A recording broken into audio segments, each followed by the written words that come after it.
O intuito aqui do canal sempre foi passar para vocês um conteúdo mais técnico, mas também dar umas pinceladas ali sobre carreira dentro do desenvolvimento de software. Mas no vídeo de hoje eu vou fazer uma coisa diferente. Eu vou fazer o meu primeiro vídeo react de um vídeo que simplesmente viralizou dentro da nossa área. Então, se tu tá curioso para saber a minha opinião sobre esse vídeo, fica aqui comigo, pega teu café e bora lá.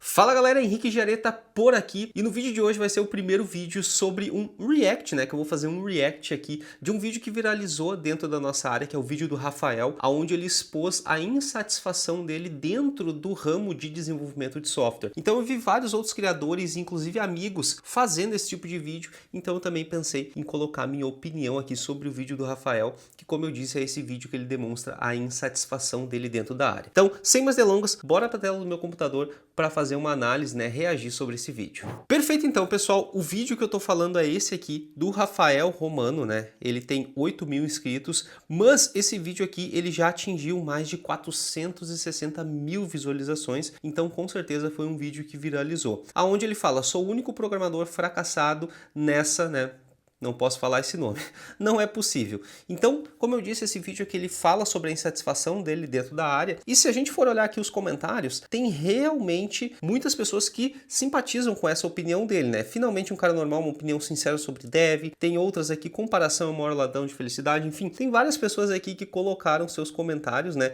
Esse vídeo aqui, deixa eu ver se tem como ver aqui, ó, tem mais de 3.500 comentários sobre esse tema, né? Então eu vou dar o play aqui no vídeo e vou fazendo algumas pequenas pausas no vídeo para mostrar, né, para dizer para vocês a minha opinião. Então vamos iniciar aqui. Um detalhe importante só, o vídeo dele eu coloquei como 1.5, tá? Então se tu tá assistindo o meu vídeo como 1.5, pode ser que fique bem mais rápido, né? Então só cuidar isso aí. Vou dar o play aqui.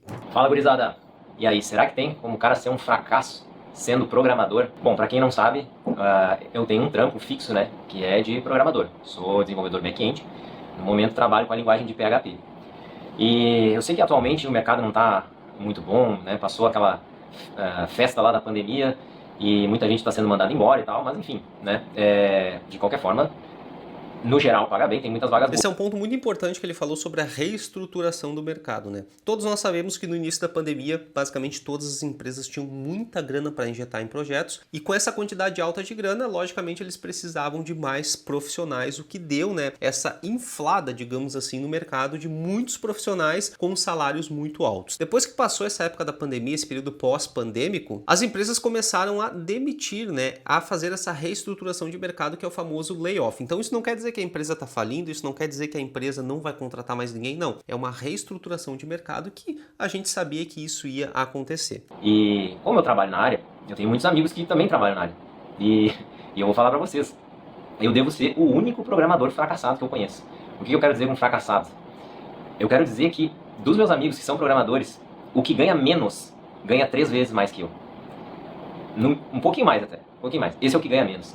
Eu tenho amigos ganhando mais de 10 vezes o que eu ganho. Claro, né? Não é CLT daí, né? Eu tô nessa desgraça aí de CLT. Aqui entra um ponto muito importante também sobre a questão de tu te comparar com outras pessoas da área, né? E isso não é somente na área de desenvolvimento de software, isso a gente pode ver em qualquer área, que são pessoas que fazem a mesma coisa que nós no dia a dia e ganham muito mais dinheiro que nós, né? Daí a gente sempre entra naquela confusão mental de por que isso acontece? Por que eu tô ganhando X e aquele fulano, né, que faz a mesma coisa que eu, e às vezes até ele é um pouco pior do que eu naquilo que ele tá fazendo, ganha, sei lá, 5, 6, até como ele falou que 10 vezes mais. Um dos pontos muito importantes aqui é a empresa que a gente está trabalhando, propriamente dito, se a gente faz algum trabalho por fora, e também essa questão que ele falou, né, da desgraça da CLT, né? Pelo visto ele não gosta da CLT, e eu também tenho meus pontos contra e a favor a CLT. Hoje eu não sou CLT, mas eu já trabalhei muito como CLT, então eu posso opinar sobre os dois lados. E sim, a CLT, por mais que te dê essa segurança, né, digamos assim, que a gente pensa, né, de todos os benefícios, ela te tira muito dinheiro realmente, né, ela deixa de te entregar muito dinheiro, e por isso muitas pessoas optam pelo PJ ou até mesmo cooperado. E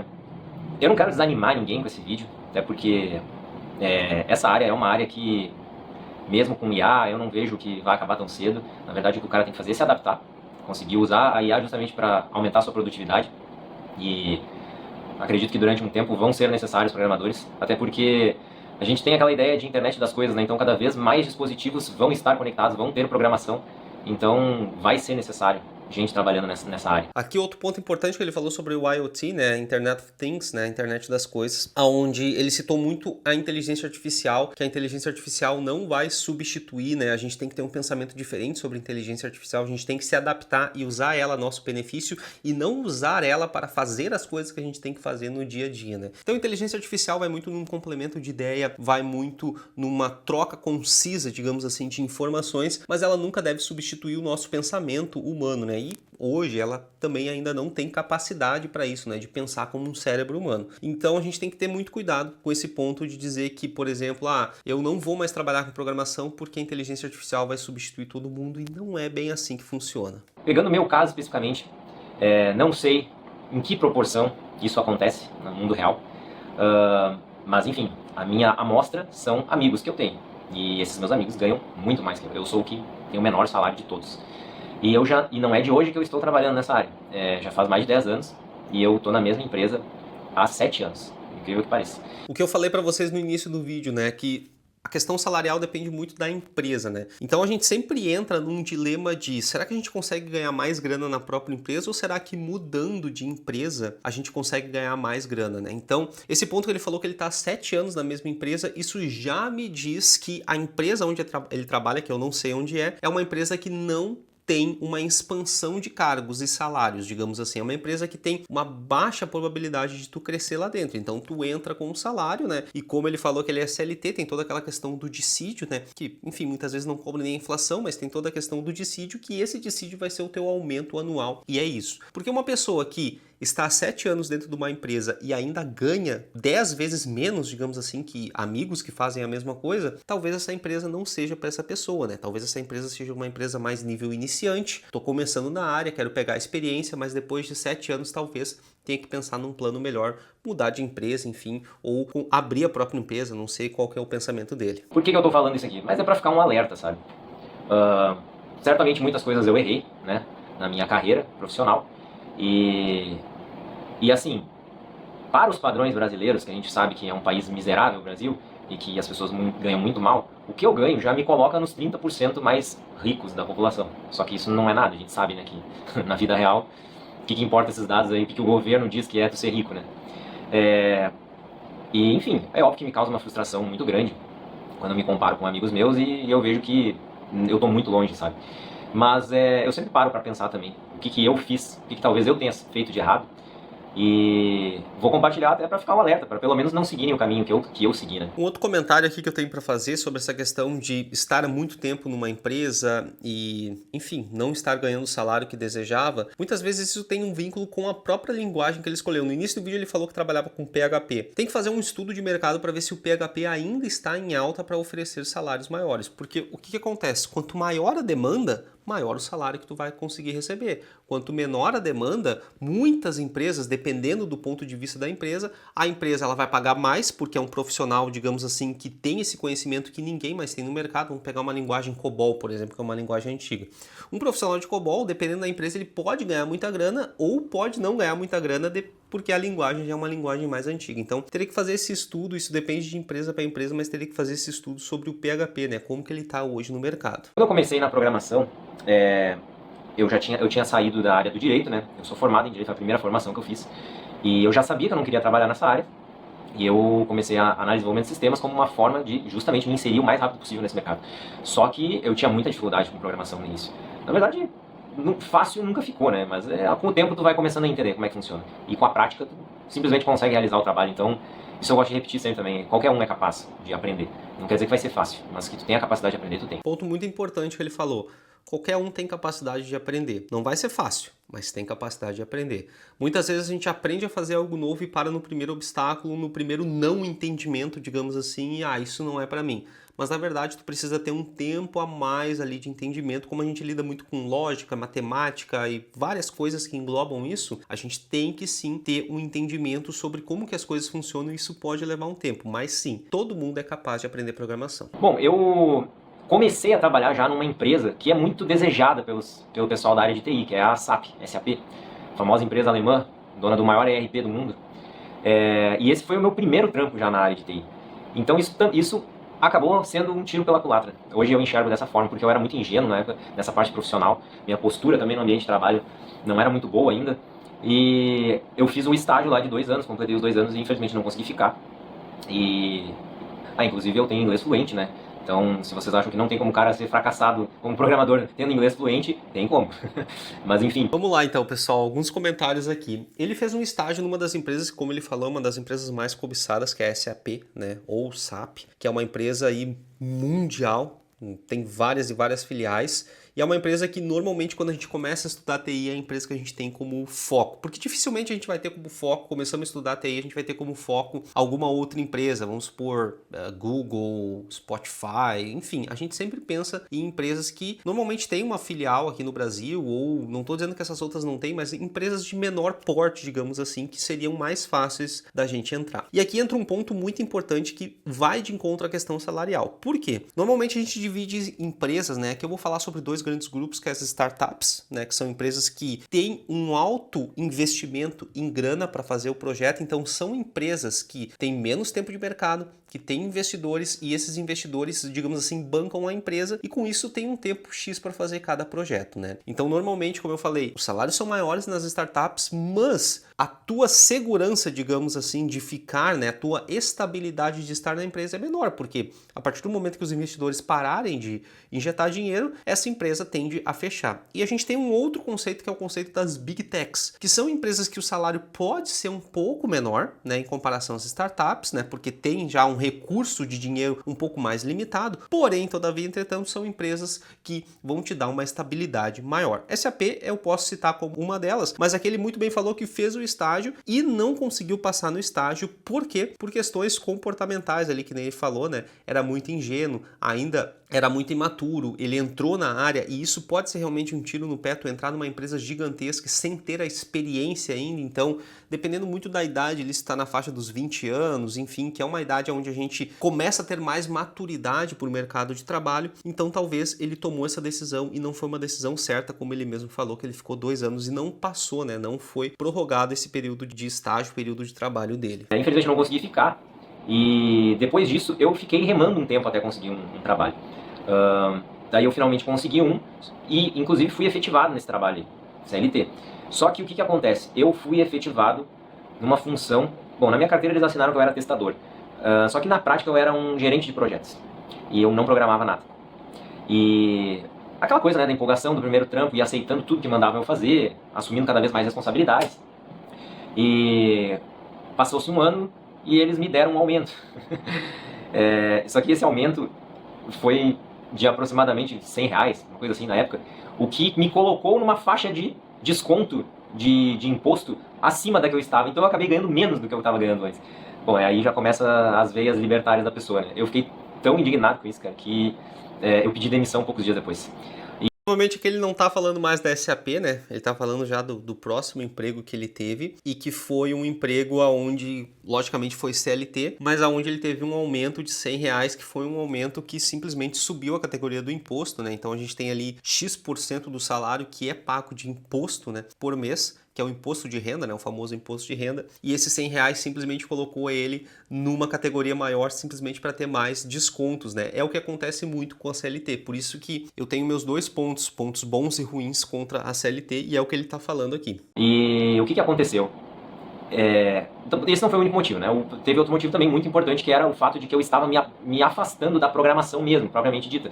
E naquela época eu já entendi que, cara, se eu não programar, eu não vou aprender nunca. Eu realmente precisava trabalhar programando para aprender.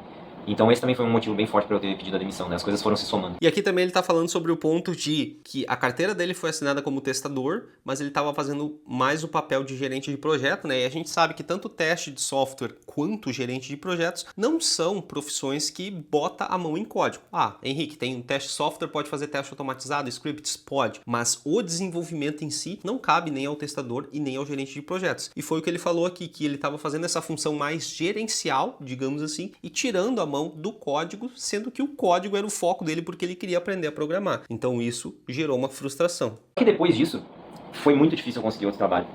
E eu remei mais 1, 2 anos, conseguir com estágio, mas ser efetivado mesmo, nada. E eu, nesse período, eu já tinha terminado o curso, né? E eu ficava só postergando o TCC para poder continuar fazendo o estágio, né? Pra não ficar sem fazer nada. Bom, nessa época, então, eu acabei, quando eu já estava meio que desistindo, sabe, de conseguir um trampo, eu consegui nessa empresa que eu tô até hoje. Eu acho que isso aí me marcou muito, de eu ter um medo, assim, de cair fora, talvez, porque eu sei como foi difícil conseguir um trampo naquele período ali, depois que eu larguei aquele primeiro que eu consegui. Então isso sempre me prendeu bastante. Outra coisa também que aconteceu nesse meio tempo aí foi a pandemia, né, que daí também, período de incerteza, e eu já estava, antes da pandemia, eu já meio que estava querendo sair fora, que eu não estava aguentando mais. Enfim, por causa da pandemia, daí começou o home office fez com que eu segurasse mais tempo, e eu tô lá até hoje. Dois pontos importantes aqui. O primeiro é que a gente já passou da metade do vídeo e tu ainda não deu like nesse vídeo, então dá o like aqui no vídeo para que esse vídeo consiga atingir mais pessoas e tu também fortalece o trabalho aqui do canal. Então, se tu ainda também não é inscrito, te inscreve, dá o like, totalmente gratuito, tu não vai te arrepender. E o segundo ponto aqui que ele falou foram pontos importantes, né, sobre as questões de incerteza. E a pandemia trouxe isso muito para nós, né, a questão de como que iria ficar o mercado depois da pandemia, porque como eu falei no início do vídeo, o mercado inflou, as empresas tinham muita grana e começaram a injetar essa grana em profissionais. Então, contratavam profissionais com salários altíssimos. Só que quando passou esse período da pandemia e as empresas não tinham mais esse dinheiro, as empresas começaram a mensurar. A gente tem o funcionário, né? A gente tem um colaborador X que ganha, sei lá, 20 mil reais por mês, mas ele não entrega para 20 mil. O que a empresa vai fazer? Vai cortar, né? Esse é o famoso layoff que as pessoas falaram. Mas também aqui ele trouxe um ponto de que a pandemia trouxe essa visão de home office para muitas empresas. Então empresas, principalmente empresas que tinham uma mentalidade mais antiga, a mentalidade do presencial, viram que empresas de TI funcionam sim remotamente, né? Os colaboradores às vezes trabalham muito mais motivados porque não tem trânsito, não tem transporte, não tem nada que tire, né, esse foco e que não faça a pessoa perder tempo, digamos assim. Então esse ponto aqui é bem interessante. E eu nunca tive aumento. Eu tive uma equiparação salarial depois de alguns meses trabalhando lá, né, que é uma coisa que eles são meio que obrigados a fazer para não ter problema com a justiça do trabalho. Essa equiparação que eu falei, que ele falou aqui, não pode ser considerado como um aumento salarial, né? Isso nada mais é do que um ajuste, né? E só isso. Desde então é só dissídio, mas né, quem entende um mínimo de economia sabe que dissídio não cobre nem a inflação real, nem como eu falei para vocês, né?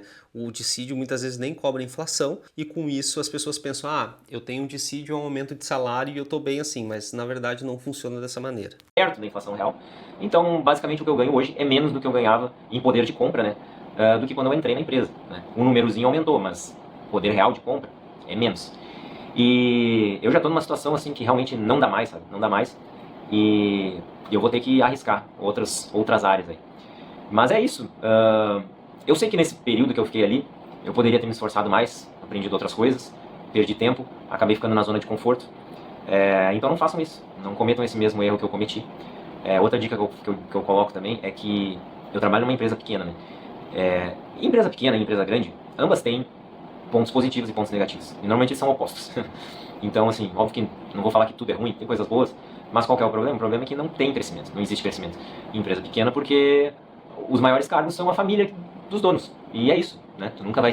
O ponto é muito importante, né? Na verdade, ele falou dois pontos aqui que são bem importantes. O primeiro é a zona de conforto, realmente, né? Eu sempre gosto de falar que a zona de conforto, ela é boa, mas ela te tira muitas vezes do teu objetivo real, né? Claro que isso depende muito de pessoa para pessoa. Às vezes tu tá lá ganhando um salário X e esse salário tu consegue viver, tu consegue ter tempo ali para tua família. Show de bola, quero viver com isso pro resto da minha vida, perfeito. Mas se tu quer progredir, se tu quer ganhar mais, se tu quer atingir objetivos maiores, a zona de conforto é algo que a gente tem que deixar do lado. Porque todo passo que a gente vai tomar, toda decisão que a gente vai tomar, ela vai ter incertezas, certo? A gente não vai ter 100% de certeza que aquilo ali vai dar certo, mas se a gente não tentar, aí sim que a gente realmente não vai conseguir mensurar isso. Então esse ponto da zona de conforto que ele falou aqui é extremamente essencial que a gente consiga, digamos assim, furar, né? A gente consiga passar por essa zona de conforto para que a gente consiga atingir coisas maiores. Outro ponto que ele falou é empresas pequenas e empresas familiares. Eu já trabalhei durante 4, 5 anos da minha carreira, eu já trabalhei em empresa familiar e é realmente isso que acontece. É uma empresa onde tu tem uma estabilidade gigantesca, dificilmente eles vão te demitir, mas é uma empresa que se tu entra ali com um salário X, vai ser difícil tu ter um aumento de salário, porque como ele falou, na maioria dos casos, as empresas que são familiares dos maiores cargos, né, ou são de amigos muito próximos ou são da da própria família. Então isso não é nenhuma mentira, isso realmente acontece em várias empresas menores. Mas como eu falei, né, e ele também salientou bem aqui, tem pontos bons e pontos ruins. O ponto bom é que tu tem uma estabilidade gigantesca, e outro ponto bom também é que se tu tá começando na área, são as melhores empresas para tu realmente entender como que funciona a mecânica da TI, como que funciona essa área da TI. Então, com certeza tem pontos positivos. Ser mais do que um funcionário. E fica esse alerta aí. Eu não desejo CLT para ninguém também, tá? E mantenham-se estudando.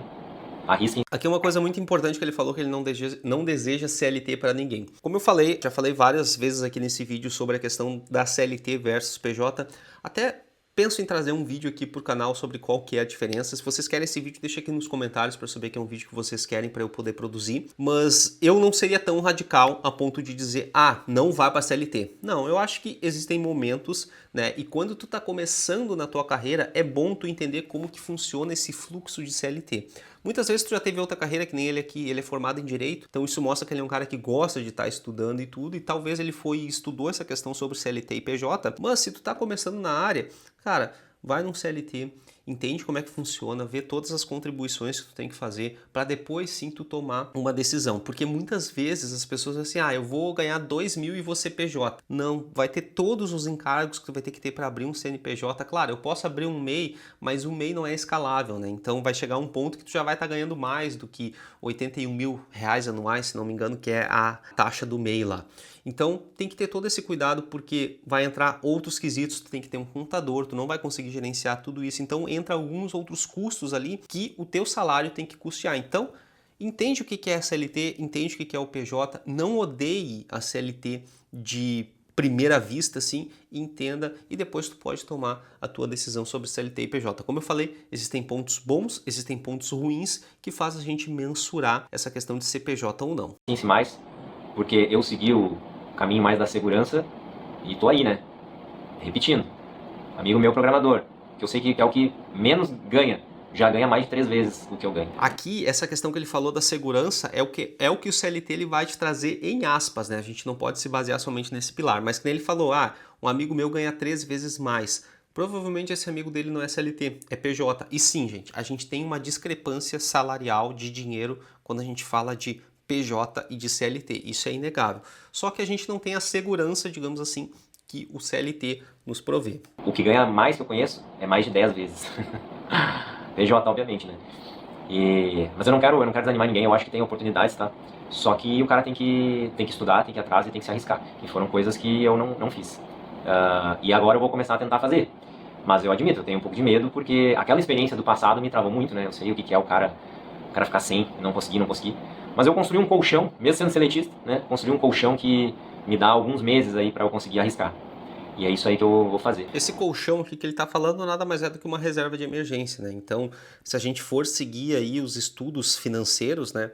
Normalmente a gente cria em torno de 5 a 6 salários, ou até mais que isso, né? Como se fosse uma emergência, que é o que ele tem aqui. Porque se ele arriscar e der errado, ele ainda tem como se manter durante alguns meses, né? Então é isso que ele está falando. Eu não quero dizer para ninguém o que deve ser feito ou não. Só quero compartilhar a minha experiência para vocês saberem que nem todos os programadores aí estão ricos não. Certo, gurizada?